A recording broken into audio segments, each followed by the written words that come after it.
नमस्कार, आप देख रहे हैं जगदूत राष्ट्रीय हिंदी समाचार पत्र का चैनल जगदूत न्यूज में आपका स्वागत है। गृह जिला पहुंचे राष्ट्रीय लोक जनशक्ति पार्टी के सुप्रीमो पूर्व केंद्रीय मंत्री पशुपति कुमार पारस। प्रेस को किया संबोधन। 66 ईस्वी में हम यहाँ पे हायर सेकेंडरी पास और 72 में कोसी कॉलेज खगड़िया से पॉलिटिकल साइंस ऑनर्स से हमने अपनी जिंदगी बता दी। अब हमारा घर है इसी जिला में सहरबनी, जो सबसे लास्ट बॉर्डर कहिए या शुरू कहिए, करके नंबर 1 वहाँ से वहीं हम लोग तीनों भाई पैदा लिए। हमारे पिताजी के अच्छे जानकार लोग थे और गरीब परिवार में, गरीब किसान परिवार में मेरा जन्म हुआ। और इसे हमारा सौभाग्य है कि सहरबनी जैसे गांव में पैदा लेने वाला आदमी जो दो नदी पार करके हम लोग नहीं करते।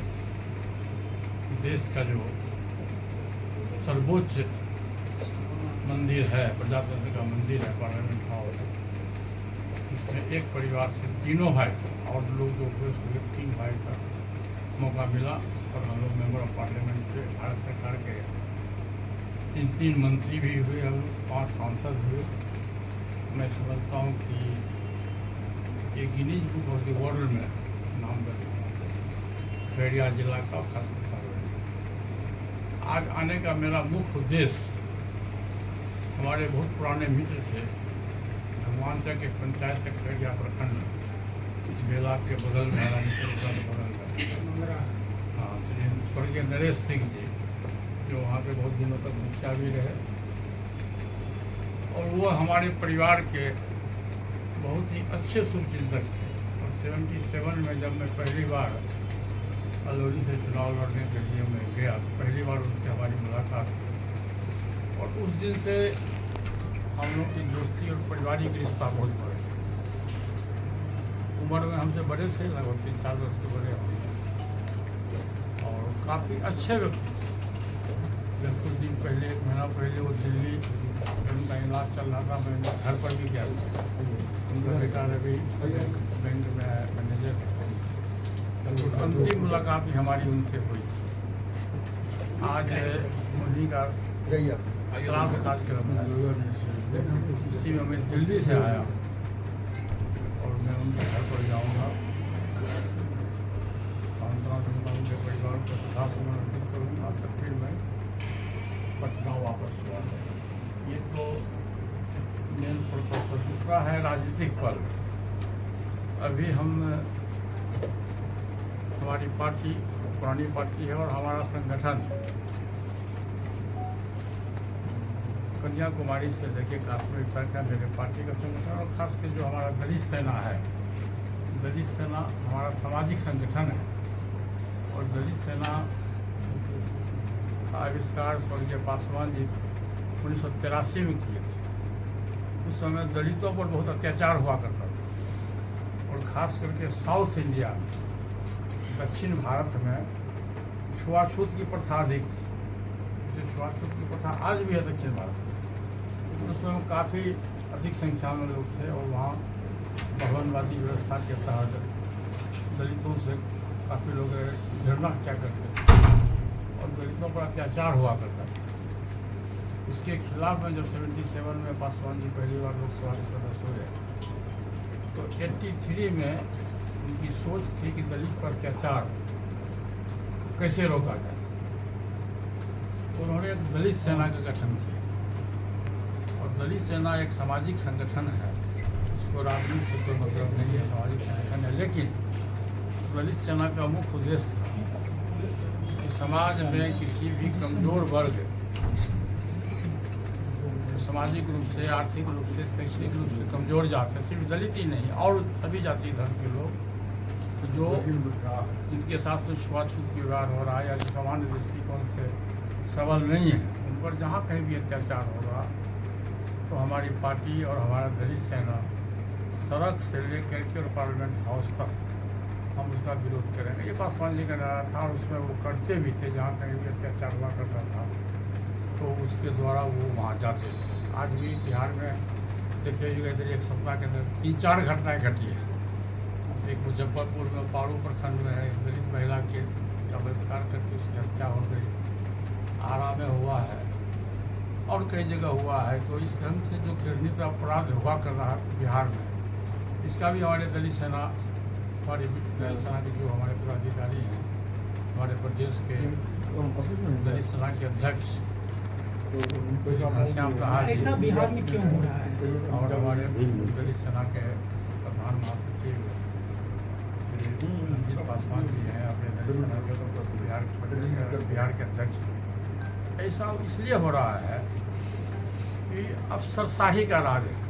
इसमें कतई दो राय नहीं है, कहने में मुझको कोई आपत्ति नहीं है कि बिहार में अफसरशाही चरम सीमा और अंकुश नहीं है। अपराधियों पर अंकुश नहीं है। यदि अपराधियों पर अंकुश हो जाए, पहले ज़माने में क्या होता है करता कि जो लोग गलत काम करता था उसका हाथ काट दिया जाता था प्रशासन के द्वारा, फांसी की सज़ा होती थी। आज क्या है, एक केस यदि आप तो किसी पर कर रहे हैं, बलात्कार केस कर रहे हैं, तो उसका 40 वर्ष के बाद उसका सज़ा होता था। तो व्यक्ति अभी जो मर जाता है। राजीव गांधी की हत्या कब हुई? आज तक फैसला नहीं। तो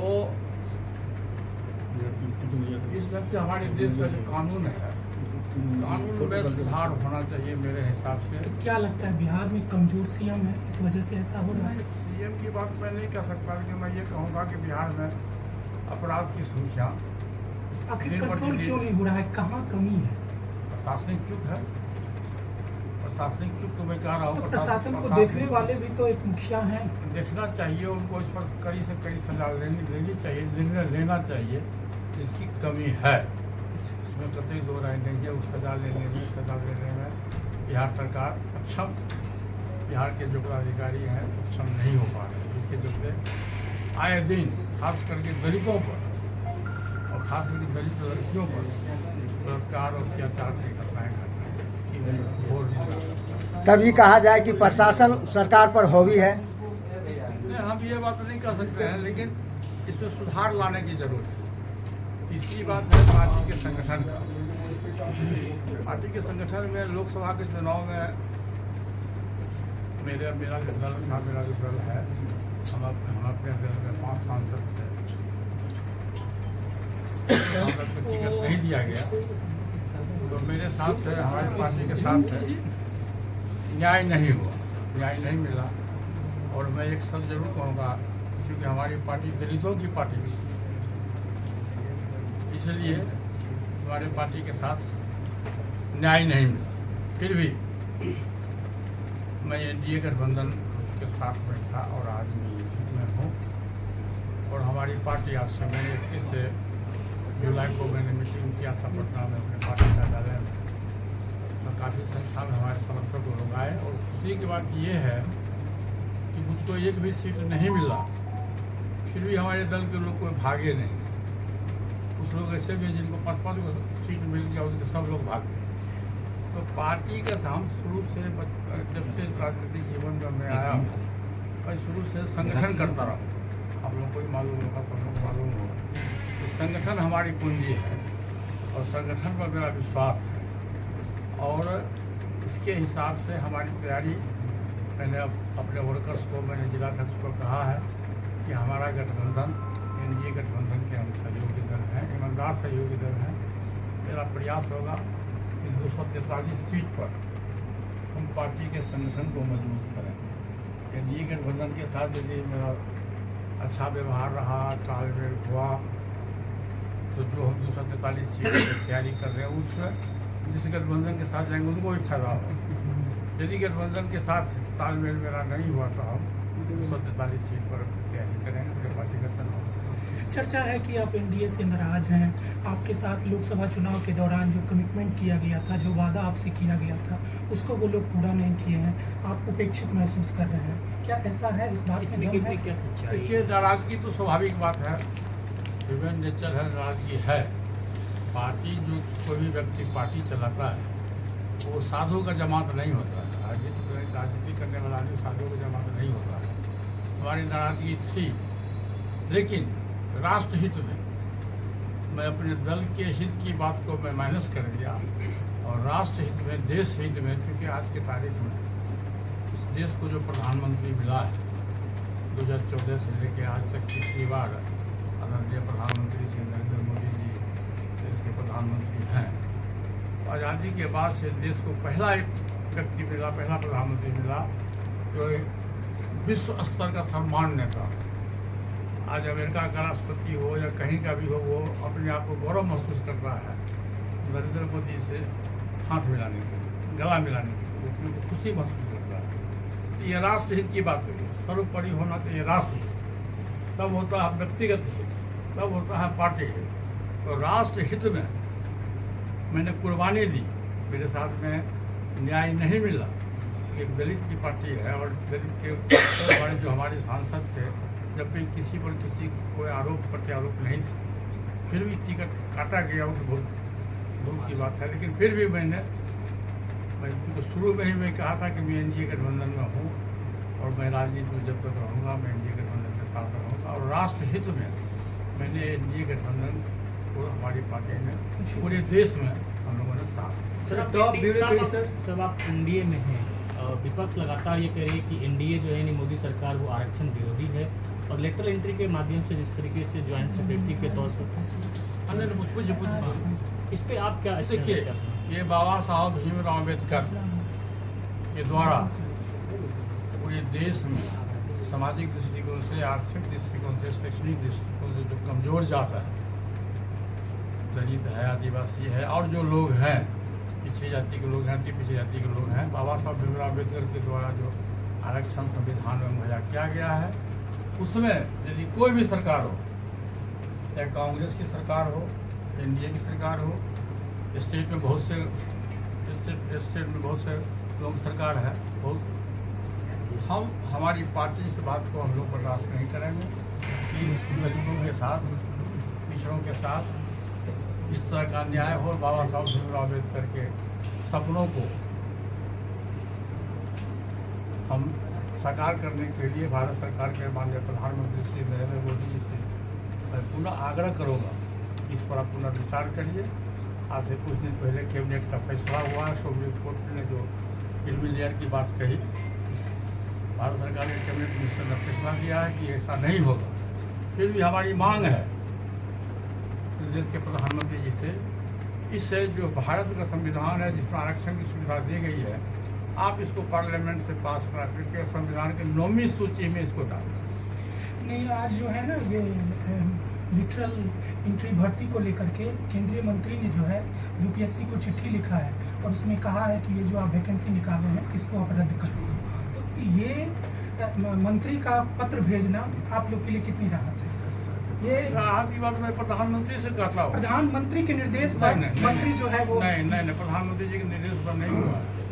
प्रधानमंत्री जी के निर्देश पर कोई व्यक्तिगत कैबिनेट मिनिस्टर है, व्यक्तिगत अपनी राय, अपनी पार्टी की राय दिया होगा, पत्र भेजा है यूपीएससी को अभी कुछ देर पहले। ठीक है, दिए होंगे। भारत सरकार में 70-80 मंत्री हैं, उसमें कोई दिए होंगे, उससे बहस नहीं। बहस है कि भारत सरकार में सर्वोच्च पद पर हमारे प्रधानमंत्री जी बैठे हुए हैं। प्रधानमंत्री जी से मेरा आग्रह है कि बाबा साहब भीमराव अम्बेडकर के द्वारा जो अधिकार दिया गया है दलितों को, पिछड़ों को, आदिवासी को, उस अधिकार का हनन नहीं होना चाहिए, चाहे वो कितना बड़ा से बड़ा व्यक्ति हो। और हमारी पार्टी प्रधानमंत्री से मांग करते हैं कि पार्लियामेंट के सेशन बुला करके इसको पास करें और इसको 9वीं सूची में, संविधान की 9वीं सूची में डालें। कल जो होने जा रहा है भारत बंद, उसमें सर आपका क्या मानना है? कल भारत बंद दलितों के द्वारा भारत बंद है, हमारे दलित सेना के जो हमारे प्रदेश के अध्यक्ष हैं, प्रधान महासचिव हैं, हमारी दलित सेना की तरफ से भारत बंद का हम लोगों ने समर्थन किया, क्योंकि दलित सेना के राष्ट्रीय अध्यक्ष मैं हूँ। इसलिए मेरे निर्देश पर पूरे देश में हमारा पार्टी का संगठन और दलित सेना का संगठन पूरे देश में है।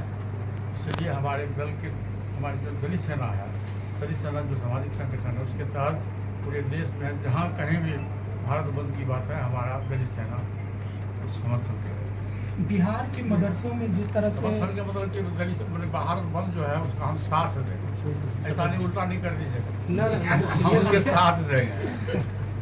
बिहार के मदरसों में कई ऐसे मदरसे सामने आए हैं जहां पर जो है हिंदू विरोधी किताबें पढ़ाई जाती है। तो इसको आप कितना इसको इसको जस्टिफाई हम गलत मानते हैं, इसको हम गलत मानते हैं। पूरे देश में, बिहार की बात छोड़िए, पूरे देश में देखिए हिंदुस्तान अपना देश धर्म प्रधान देश है और सबों का मौलिक अधिकार है। भाषा के जहाँ तक बात है तो इस देश में बड़ी विवाद है कि जितना इस देश में स्टेट है उससे 10 गुना अधिक भाषा है। अब प्रत्येक 4 किलोमीटर 5 किलोमीटर पर जाइए तो भाषा चेंज हो जाता है। खगड़िया में हम लोग हैं, पर्वता में जाइए तो लोकल भाषा दूसरा है, सारबंदी में जाइए, अलौली में जाइए तो दूसरा लोकल भाषा, बगल में बेगूसराय जाइए तो लोकल भाषा। तो एक अलग चीज़ है। लेकिन शैक्षणिक संस्थानों में इस तरह का ज्ञान देना क्या उचित है क्या? नहीं, उचित नहीं। आप क्या मांग करते हैं? जो जिस जैसे मदरसा है, मदरसा में यदि मुस्लिम जो बच्चे हैं उसकी पढ़ाई होती है, तो वहाँ यदि हिंदू बच्चा है, हिंदू लड़के वहाँ पढ़ाई करते हैं, तो आप उनको हिंदी सिखाइए, लेकिन कोई आपत्ति नहीं है। गैर मुस्लिम के बारे में, उसके धर्म के बारे में गलत नहीं, चीज़ धर्म के बारे में तो देना 100% गलत है। धर्म के बारे में आप किसी के धर्म पर आघात नहीं पहुँचा सकते हैं, धर्म के आधार पर आप किसी का आघात नहीं पहुँचा। लेकिन भाषा का जो आपने इस्तेमाल किया, पढ़ाई का इस्तेमाल किया, तो एक एक व्यक्ति 10-10 भाषा का विद्वान होता है। नरसिंह राव थे देश के प्रधानमंत्री, 10 भाषा के विद्वान थे। तो पढ़ाई में कोई आपत्ति नहीं है, लेकिन यदि उसको आप धर्म से जोड़िएगा तो वो गलत है। हम हिंदू हैं, हम यदि उर्दू पढ़ेंगे तो हमको क्या आपत्ति है? कोई आपत्ति नहीं है। कोई मुस्लिम है, ये मुस्लिम है, तो कोई वो हिंदी पढ़ेंगे तो क्या आपत्ति? कोई आपत्ति नहीं। उसे धर्म से लेना देना, शिक्षा है, एजुकेशन है, उसको धर्म से लेना देना कुछ नहीं। तो चुनाव में आपका क्या रोल होगा, आपकी पार्टी का? चुनाव हमारी पार्टी का रोल होगा, हम एनडीए के साथ हैं, एनडीए के साथ हैं। क्या किसी विधानसभा में आप चुनाव भी लड़ेंगे, आपकी पार्टी नहीं, चुनाव? हमारी पार्टी चुनाव नहीं लड़ेगी। एनडीए के गठबंधन के जो उम्मीदवार होंगे और जहाँ कहीं भी निर्देश होगा, बिहार के जो भाजपा के देश अध्यक्ष स्वभाव है, खगड़िया जिला के रहने वाले हम लोग भी उनका घर है। यदि ये सब निर्देश होगा, आवश्यकता वो समझेंगे तो हम आ जाएंगे। आखिर क्या वजह है कि अभी तक चाचा और भतीजा के बीच तल्खी जो है कम नहीं हुई? तो इस बात को आप यदि बंद कर दीजिए तो बेसी अच्छा है।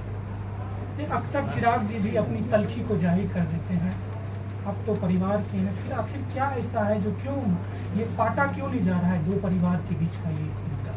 सिर्फ पारिवारिक उलझन अपने आप में एक अलग उलझन होता है कि आप समझ लीजिए। दूसरों से निपटना आसान होता है, परिवार से निपटना आसान नहीं। तो क्या